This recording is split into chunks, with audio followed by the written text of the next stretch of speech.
Hello friends, इस बार मैंने और अक्की ने सोचा कि क्यों ना हम त्र्यंबकेश्वर की यात्रा के लिए जाएं और हम बिना सोचे समझे त्र्यंबकेश्वर की यात्रा के लिए निकल गए। वहां पे हमने बहुत अच्छे अच्छे पहाड़ देखे, बहुत ही अच्छी ग्रीनरी देखी और वहां पर मंदिर जो काले पत्थरों से बना है, सच में बहुत ही प्यारा मंदिर लग रहा था। जैसे ही हम त्र्यंबकेश्वर पहुंचे, वहां का वेदर तो आप पूछो ही मत, इतना अच्छा था। वहां पे बारिश हो रही थी, वो भी रेन शावर। मतलब आप ऐसा लग रहा है जैसे आप किसी शावर के नीचे खड़े हो।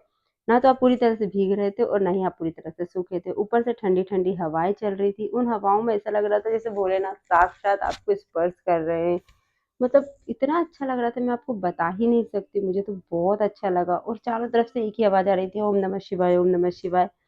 फिर वहाँ पे पहुँचने के बाद हमें पता चला वीआईपी पासेस तो मिलेंगे नहीं। हमने भी 6 घंटे की लाइन लगाई और 6 घंटे की लाइन लगाने के बाद हम पहाड़ से लाइन में चलते, चलते, चलते, चलते आए। उसमें हमारे पीछे कुछ फैमिलीज़ थे, वो भी हमारे साथ एन्जॉय कर रहे थे और हमने भी उस लाइन को बहुत एन्जॉय किया। मैं बताऊँ, मैंने अपनी लाइफ़ में इतनी लंबी लाइन कभी नहीं देखी थी। फाइनली हमने लंबी लाइन को क्रॉस किया और क्रॉस करके हम मंदिर के अंदर पहुंच गए। जैसे ही हम मंदिर के अंदर पहुंचे तो मुझे बहुत अच्छा लगा, क्योंकि मुझे तो ऐसा लग रहा था भगवान को देख के कि रोना ही आ गया था।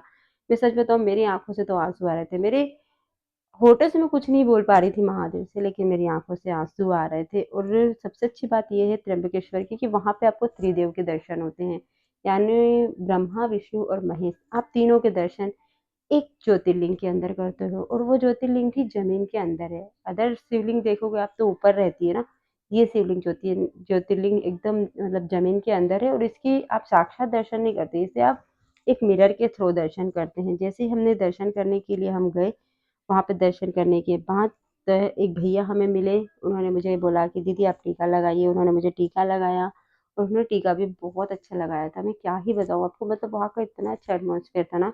कोई ओम नमः शिवाय बोल रहा है, कोई बम भोले बोल रहा है और उनमें उन सब के साथ मैं भी चिल्ला रही थी, क्योंकि मुझे भी बहुत पसंद है। फाइनली हम दर्शन करने के बाद जो मेन दर्शन की गुफा थी ना, वहाँ पहुँचे।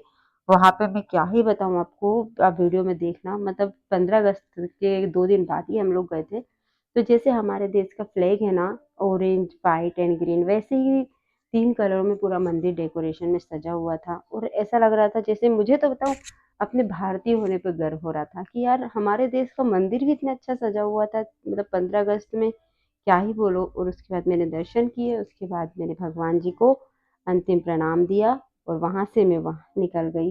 लेकिन मैं सच बताऊँ, त्र्यंबकेश्वर की यात्रा मेरी बहुत ही अच्छी रही है।